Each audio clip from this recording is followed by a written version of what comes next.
কাটঅফটাই basically সব জায়গাতেই বেশি সার্কুলেট হচ্ছে। আমি নিজের মাথায় কিছু খাটাইনি, কারণ নিজের মাথা খাটিয়েও কিছু আসবে না। তো প্রথম কলেজ এমসিকে এবং লাস্ট কলেজ আছে জলপাইগুড়ি। প্রত্যেকটা জেনারেল ক্যাটাগরি।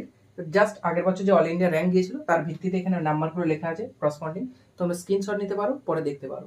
সেই মতে নাম্বার আসছে 646 বা 645 পর্যন্ত কাট অফ কিন্তু যাবে। 35কে যদি আমরা বেসিক্যালি যদি ক্যালকুলেট করে চলি, তো এটাই ধরে চলো এখন মোটামুটি যে কাট অফ যাদের এর নিচে আছে পড়াশোনা স্টার্ট করো। যাদের মন খারাপ, কিছু করার নেই আমার, কেন নিট এমন একটা পরীক্ষা, 1 নম্বরের জন্য যদি কারো সিলেকশন না হয় সেই কান্নাতেই ভেঙে পড়তে হবে। 1 নম্বরের জন্য কারো সিলেকশন হয়ে গেল, সে হাসিটা হাসবে। যে 645 পেয়েছে এখন তারও যা অবস্থা, এখন যে 600 পেয়েছে তারও একই অবস্থা, যে 400 পেয়েছে তারও একই অবস্থা। যে চান্স পায়নি সে চান্স পায়নি। তো সুতরাং মন খারাপ হবে, সব কিছুই বুঝতে পারছি। হার্ট ব্রোকেন অনেকজনের হয়েছে, যারা 640 630 পেয়ে আমাকে মেসেজ করছিল দাদা কোন কলেজ পেতে পারি। আমি বুঝতে পারছি তাদের কষ্টটা সব থেকে বেশি হচ্ছে।